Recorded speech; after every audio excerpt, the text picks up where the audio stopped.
ప్రభుత్వ పాఠశాలల అభివృద్ధి మరియు సంక్షేమ సంఘం అధ్యక్షులు కొత్తగా డిఎస్సిలో నియామకమైన ఉపాధ్యాయులందరికీ స్వాగతం పలికిన నల్లబోతుల శ్రీనివాసరావు.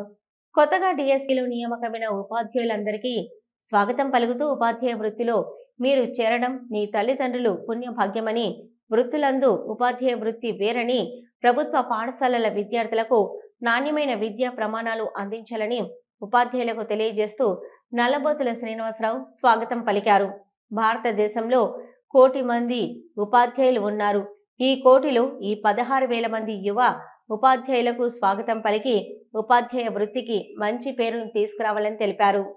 మరి ఈ నూతన విద్యా సంవత్సరంలో ఆంధ్రప్రదేశ్లో 16,000 మంది డిఎస్సి ద్వారా ఉపాధ్యాయులు సెలెక్ట్ కావడం మరి చాలా సంతోషం. కొత్త ఉపాధ్యాయులందరికీ పేరు పేరున ఉపాధ్యాయ లోకంలోకి స్వాగతం పలుకుతా ఉన్నాం. స్వాగతం పలకటం ఒక 10 రోజులు లేట్ అయినప్పటికీ మీరందరూ మీ తల్లిదండ్రుల పుణ్యభాగ్యమేమో కానీ ఉపాధ్యాయ వృత్తిలోకి మీరు ఎంటర్ కావటం మీ తల్లిదండ్రుల పుణ్యం, మీ అదృష్టమని ఈ సందర్భంగా కొత్తగా ఎంపికైనటువంటి ఉపాధ్యాయులందరికీ తెలియజేస్తా ఉన్నాను. మరి నేను నల్లబోతుల శ్రీనివాసరావు, రాష్ట్ర ప్రభుత్వ పాఠశాలల ఉపాధ్యాయుల సంఘం అధ్యక్షులుగా మరి మీకు అందరికీ స్వాగతం పలుకుతా ఉన్నాను.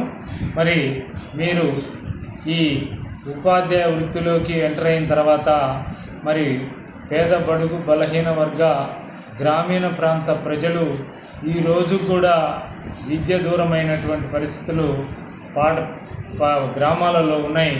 కాబట్టి దయచేసి మీరు ఉపాధ్యాయ వృత్తిని నమ్మి దాంట్లో ఎంజాయ్ చేస్తూ క్లాసులో పిల్లలకు మంచి బోధన చేస్తూ మరి పేద బడుగు బలహీన వర్గ గ్రామీణ ప్రాంత ప్రజలకు నాణ్యమైన బోధన అందిస్తారని మీ అందరికీ పేరు పేరున తెలియజేసుకుంటున్నాను. అంతేకాదు మీరు క్లాసులో ఉన్నప్పుడు ఏ ఎలక్ట్రానిక్ పరికరాలు మీ చేతుల్లో కానీ మీ జోబుల్లో కానీ లేకుండా మంచి ఇష్టంగా నాణ్యమైనటువంటి బోధన అందిస్తారని ఈ సందర్భంగా నేను తెలియజేస్తా ఉన్నాను.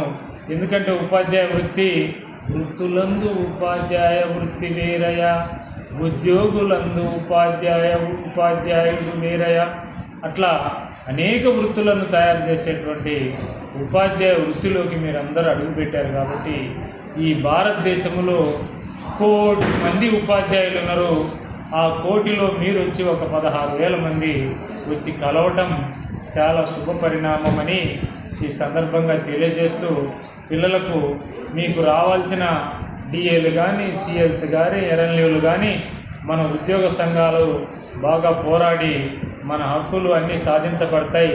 మీరు ఏం ఆలోచించకండి, మంచి బోధన జరిగే విధంగా మీరు మరి జీవితాంతం మీ వృత్తిలో హ్యాపీగా పనిచేస్తారని మరి అంతేకాదు ఈరోజు ఆంధ్రప్రదేశ్ ప్రభుత్వం భారతదేశంలో ఎక్కడ లేని విధంగా ఒక్కొక్క విద్యార్థి మీద సంవత్సరానికి 90,000 రూపాయలు ఖర్చు పెడతా ఉంది.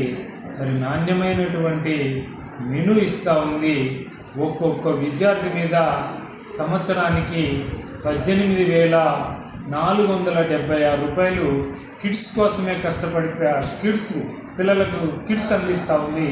ఇంత డబ్బు ప్రభుత్వం కూడా ఖర్చు పెట్టి మరి విద్యార్థులలో మంచి అకాడమిక్ స్టాండర్డ్స్ ఇంప్రూవ్ చేయాలని ప్రభుత్వం కూడా తపన పడతా ఉంది. మరి మనందరం కూడా ప్రభుత్వ పాఠశాలలు అభివృద్ధి చెందే విధంగా ప్రభుత్వానికి ఇచ్చినటువంటి సలహాలు సూచనల మేరకు మనం మంచి బోధన అందించి ఈ బోధన మరి ప్రభుత్వం కూడా ఈరోజు గౌరవ ఆంధ్రప్రదేశ్ విద్యాశాఖ మంత్రి గారు కూడా మరి మంచి బోధన అందాలా, పిల్లలందరికీ ఇలిటరసీ రూపుమాపాలా, పిల్లలకు నాణ్యమైన బోధన అందుకోవాలా. ఈరోజు లో స్టాండర్డ్స్ ఉన్నాయి. ఈవెన్ 4, 3, 5 తరగతుల పిల్లలు మరి చాలా లో స్టాండర్డ్స్లో ఉన్నారు. 8వ తరగతి పిల్లలు కూడా కనీసం 4-5 ప్రమాణాలను అందుకోలేని పరిస్థితిలో ఉన్నారు.